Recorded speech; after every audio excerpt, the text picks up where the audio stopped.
Welcome to Dream Tale Sleep Stories. Tonight's reading is The Arena of Seasons. Settle into your bed or sofa and let your shoulders, jaw, and eyelids grow heavy. Inhale slowly, 1, 2, 3, and sigh the air away, allowing the day to fade into quiet dark. With every soft inhale, you invite fresh English phrases. With every gentle exhale, stray thoughts drift farther off. Behind my voice flows a gentle melody, renowned for guiding the mind toward deep relaxation. Keep your eyes closed or follow the captions, whichever feels right. Simply receive the rhythm and resonance of the language. Deep in rest, tonight's phrases will take root like seeds, ready to bloom into stronger English skills with the morning light. When you feel settled, hold that unhurried breath and allow yourself to drift into the tale. The Arena of Seasons begins now. And when the story's final line has faded, the music will linger a little longer, carrying you gently deeper into sleep. The Arena of Seasons. Kira stood at the edge of her village and looked at the dry fields. The ground was brown and cracked. No rain had fallen for 2 years. The river that once ran through the valley was now just dry mud. Every day, the villagers carried water from a well that was getting lower and lower. Kira was 16 years old, but she was already one of the strongest fighters in her village. Her father had been teaching her to fight since she was a small child. He had taught her to use a wooden staff, to move quickly, and to think faster than her opponent. Fighting is not about strength, her father always said. It is about watching, learning, and adapting. Kira's father had died 3 years ago, but she had never stopped training. Every morning before sunrise, she ran along the dry riverbed.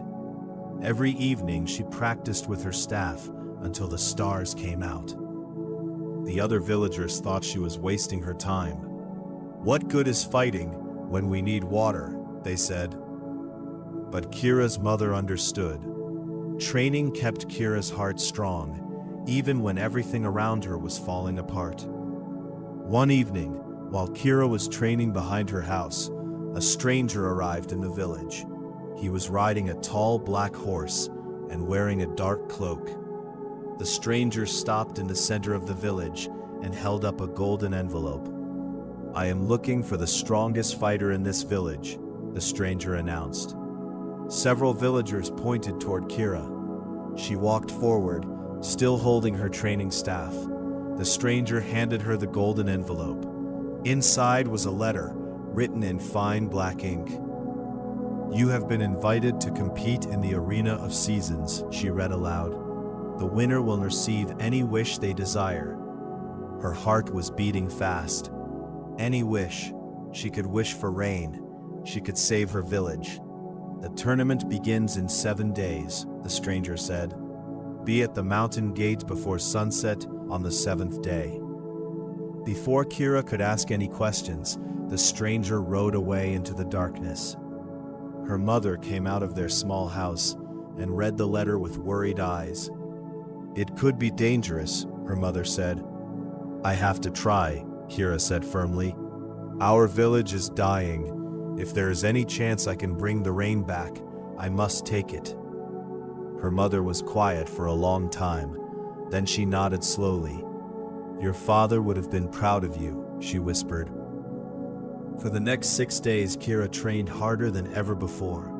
She ran up and down the dry hills until her legs were burning. She practiced her staff fighting against the old training post until her arms were shaking. She studied the letter again and again, trying to understand what the Arena of Seasons might be. On the 7th morning, she packed a small bag with food, water, and her best fighting staff. Her mother gave her a small stone necklace that had belonged to her father. For luck, her mother said, holding back tears. Kira walked for most of the day, following a path through the dry forest and up into the mountains. As the sun was beginning to set, she finally saw it. The Arena of Seasons was enormous. It sat in a wide valley between 4 tall mountains. The main building was a giant circle made of white stone.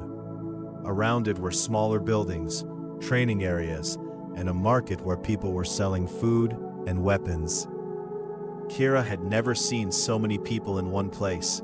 There were fighters from every corner of the land. She saw tall warriors carrying heavy swords, small quick fighters with knives, and powerful women with shields on their backs. While Kira was waiting in the long line at the entrance, she noticed a young man about her age standing next to her. He had dark skin and short hair, and he was carrying a bow and arrows on his back. "First time?" he asked with a small smile. "Is it that obvious?" Kira replied. He laughed quietly. "I am Daro. I come from a fishing village by the eastern sea. I am Kira. My village is in the western valley." "Let me guess," Daro said. "Your village is suffering, and you came here to win the wish." Kira nodded. "Our fields have had no rain for 2 years." Daro's face became serious. "Our sea has been changing too. The fish have disappeared. My people are starving." A tall woman in a white robe took their invitations and gave them each a silver token. "Welcome to the Arena of Seasons," the woman said. "You will compete in 4 rounds. Each round takes place in a different arena: winter, summer, storm, and forest. The last fighter standing will receive the grand wish." Inside the main building, Kira and Daro found a large hall where all the fighters were gathering. There were about 100 fighters in total. Kira looked around the room and felt very small. A huge man with scars on his face was sharpening a massive sword. A woman with red hair was stretching her muscles and moving with the speed of a cat. 2 brothers who looked like twins were practicing their fighting moves together. Many of the other fighters were bigger, older, and more experienced than her. "We do not belong here," Kira whispered to Daro. "Maybe not," Daro said, "but we have something they do not have. We are not fighting for glory. We are fighting for our families." That night, Kira lay on a simple bed in the fighters' sleeping hall. She could hear the breathing of dozens of other fighters around her. She was holding her father's stone necklace tightly in her hand. She was thinking about her village, about the dry fields, about her mother's worried face. "I will not fail," she whispered to herself. "I cannot fail." The next morning, a deep bell rang through the arena complex. All the fighters gathered in the main hall. The tournament master, a tall old man with a long white beard, stood on a raised platform above them. "Welcome, fighters," he said. His voice was deep and filled the entire hall. "Today begins the first round. You will enter the winter arena.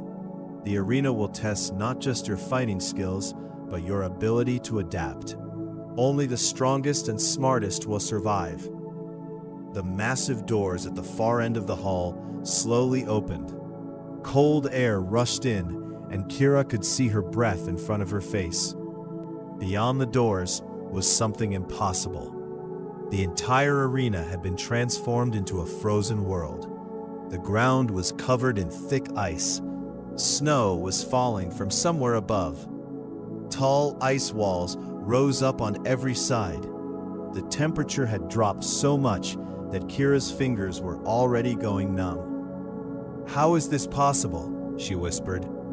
Kira's opponent was a large man named Gort from the northern mountains. He was twice her size and carrying a heavy iron hammer. "This will be quick," Gort laughed. The fight began when a horn sounded. Gort charged at Kira immediately, swinging his hammer in a wide circle. On normal ground, Kira could have easily jumped out of the way, but the ice was incredibly slippery. Her feet slid sideways, and she almost fell. Gort swung again. Kira raised her staff to block, but the force of his hammer nearly broke it in half. Her arms were shaking from the cold and the impact. She stepped back, trying to find her balance on the ice. "You cannot run forever, little girl," Gort said, stepping forward with confidence. But then something happened. As Gort was walking toward her, his heavy boots slipped on the ice. For just a moment, he lost his balance. Kira saw her chance. She remembered her father's words. Fighting is about watching and adapting. Instead of fighting against the ice, she used it. She lowered her body and pushed herself forward, sliding across the ice. Before Gort could react, she swept her staff against his ankles. The big man crashed down onto the ice. His hammer flew from his hand. "Do you give up?" she asked, pressing her staff against his chest. Gort stared in shock, then slowly nodded. The crowd cheered. Kira had won her first round, but she was freezing cold and her body was covered in bruises. As she walked out of the winter arena, she saw that many other fighters had not been so lucky. Some were being carried out with broken arms and legs. The tournament was brutal. Darrow was waiting for her at the exit. He had a cut above his eye, but he was smiling. "You won too?" Kira asked. "Barely," he said, "but yes, we both move on to the second round." That evening, the surviving fighters sat together in the dining hall. Half of the original 100 had been defeated in the first round. 50 fighters remained. The mood was quiet. Everyone was tired, hurt, and worried about what was coming next. Kira and Darrow sat in a corner, eating soup and bread. Kira was still thinking about the winter arena. "Darrow, did you notice something strange?" she asked quietly. "The ice and snow were all real. How can they create a frozen world inside a building?" "I have been wondering the same thing," Darrow said. "In my village, elders tell stories about old magic that could control the weather. They noticed 3 guards in black robes walking through a hidden side door behind a large flag." "Where does that door go?" Kira asked. Later that night, Kira could not rest. She thought about the fighters she had met during dinner. Saya from the south, whose homeland was suffering from terrible heat. Fen, whose country had been hit by endless storms. Drought in the west. Disappearing fish in the east. Heat in the south. Storms in the north. And here, in the center of it all, was the arena of seasons, creating winter, summer, storms, and forests out of nothing. It was too much of a coincidence.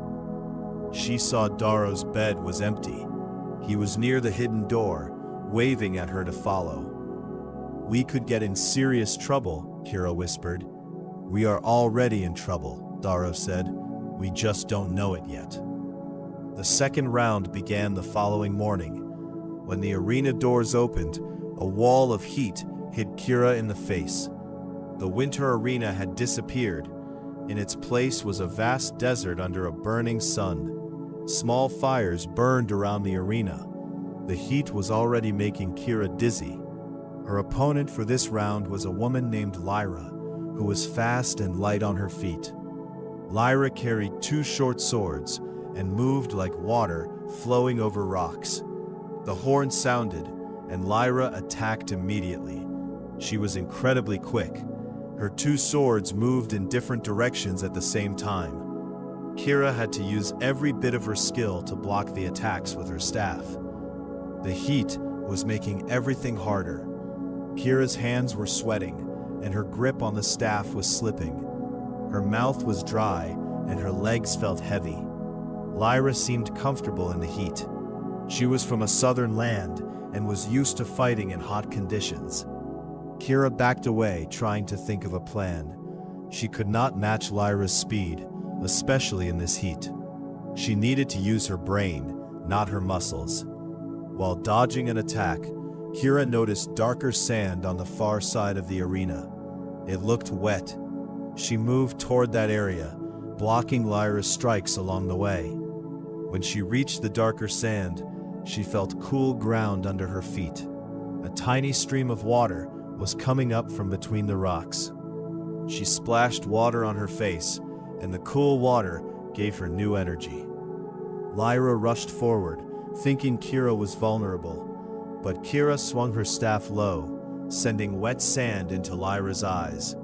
Lyra stumbled backward, temporarily blinded. Kira struck her swords away with 2 quick blows. "I give up," Lyra said.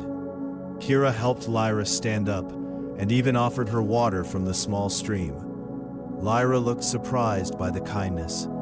"You fight well," Lyra said. "And you think clearly. Most fighters in this heat just swing their weapons and hope for the best. My father taught me that the mind is the strongest weapon," Kira said. As they walked out of the summer arena together, Kira noticed that the tournament master was watching her from his high platform. His face showed no emotion, but his eyes were following her every move. Only 25 fighters remained now. The tournament was getting more dangerous with every round. That night, Kira and Darrow finally investigated the hidden door.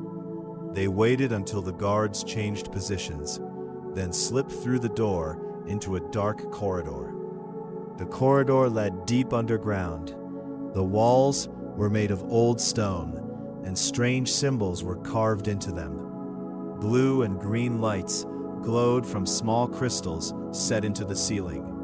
The air felt heavy with some kind of energy that made Kira's skin tingle. "Do you feel that?" Kira whispered. "Yes," Darrow said. "It feels like the air before a thunderstorm." They walked deeper into the corridor. The sounds from above grew quieter until they could hear nothing but their own footsteps and the soft humming of the crystals. Then the corridor opened into a huge underground room. In the center was an enormous crystal, as tall as a house, glowing with light that changed from blue to green to red to white. Around it were dozens of thick glass tubes, each containing swirling energy. Some were cold and blue like winter. Others were hot and red like fire. "What is this?" Darrow breathed. Kira found metal plates with writing near the crystal's base. "It is a weather engine," she said, her voice shaking. "This crystal controls the weather. These tubes contain the energy of seasons." "But where does the energy come from?" Darrow asked. Kira noticed thin wires leading from each tube back toward the arena above. On a table nearby were charts with the fighters' names and measurements labeled "Energy Collected." "It comes from us," Kira said. "Every time we fight, this machine takes our energy, our strength, our life force." She found a map on the wall showing weather patterns across the land. Drought in the west, freezing cold in the north, storms everywhere. And at the center was the arena of seasons. "They are not just controlling the weather inside the arena," Kira said. "They are controlling the weather everywhere.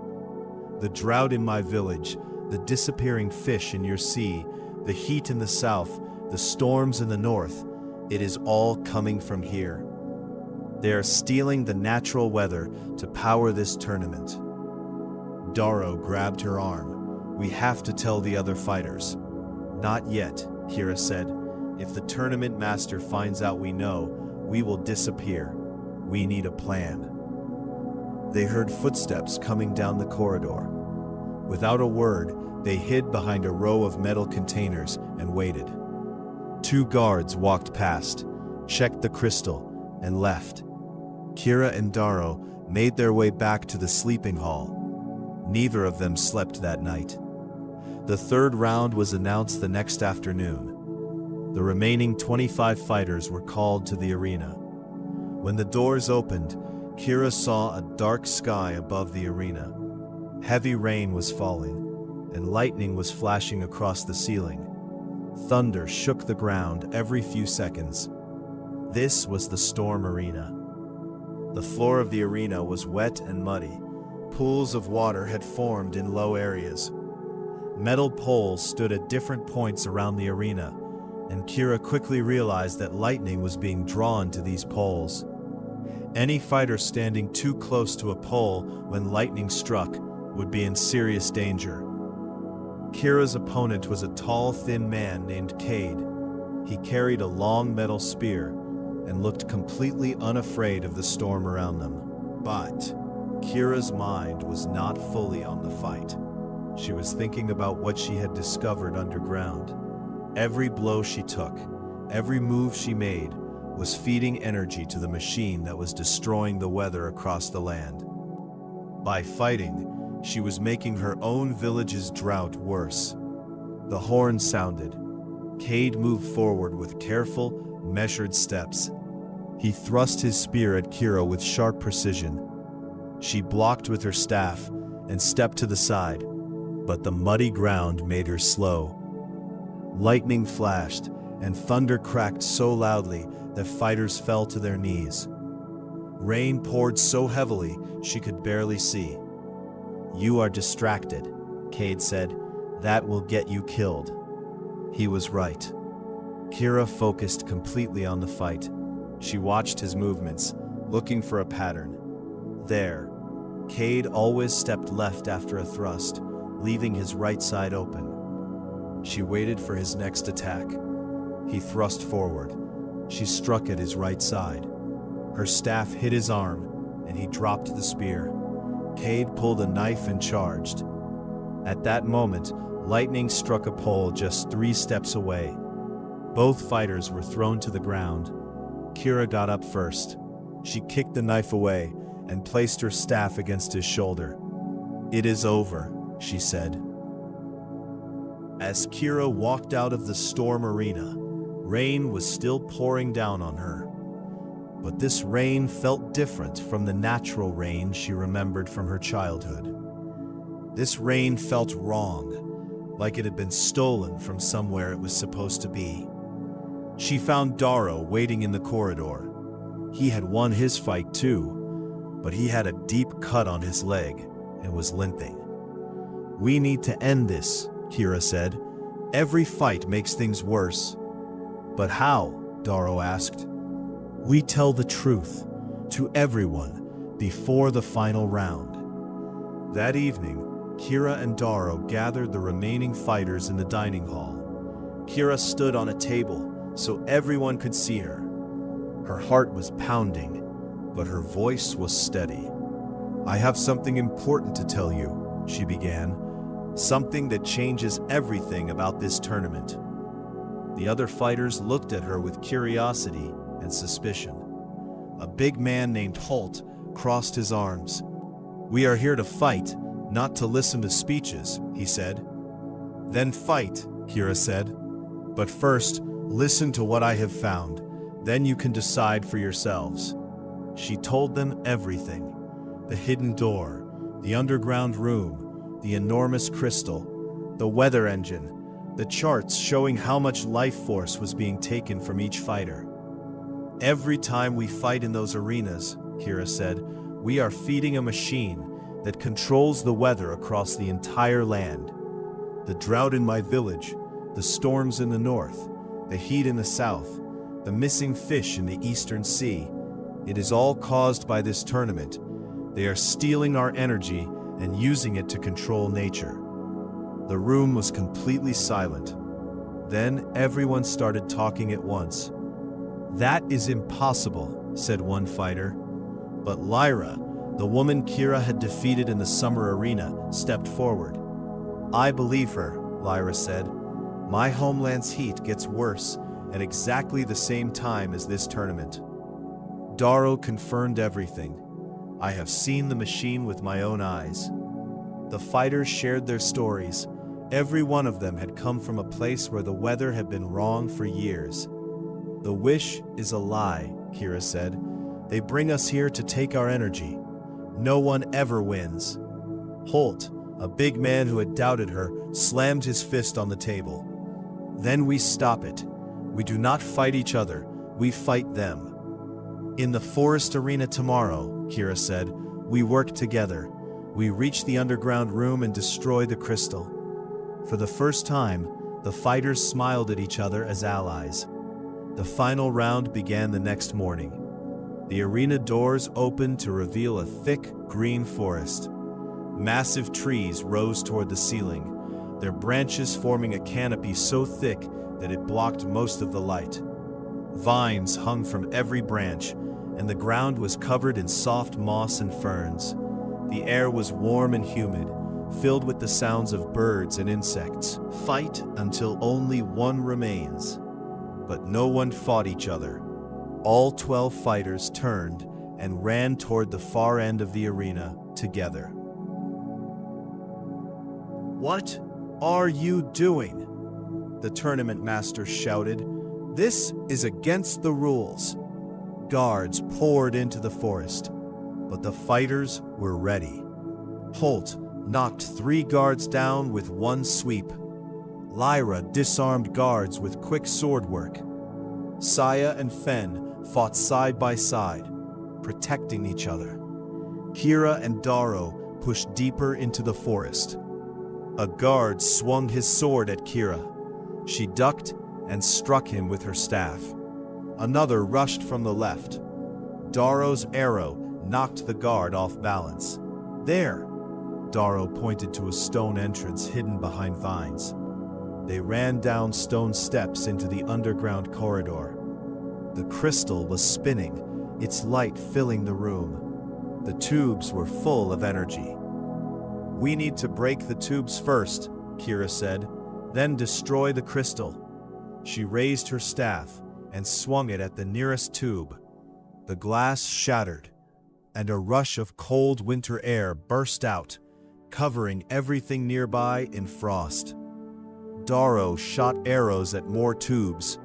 Summer heat, storm winds, and forest mist poured out as each tube broke. The room was becoming chaotic. Cold and hot winds were blowing in different directions. Rain was falling inside the room. Vines were growing rapidly from cracks in the floor. The tournament master appeared at the door. He was no longer the calm old man from the platform. His face was twisted with anger, and his hands were glowing with blue energy. "You foolish children," he shouted. "Do you know what you are doing? I have spent my entire life building this machine. I control the seasons. I am more powerful than any king or queen." "You are a thief," Kira said. "You have stolen the weather from our lands. You have caused suffering for thousands of people." The tournament master raised his hands and sent a bolt of blue energy at Kira. She dove to the side just in time. The bolt hit a row of containers behind her, and they exploded in a shower of sparks. Darrow shot an arrow at the tournament master, but the old man deflected it with a wave of his hand. He was powerful, but he was also desperate. The machine was breaking apart around him. Kira got back to her feet and ran toward the central crystal. The tournament master tried to stop her, sending another bolt of energy in her direction. But Holt appeared at the doorway and threw his shield. The shield blocked the bolt and sent the tournament master stumbling backward. "Now, Kira!" Holt shouted.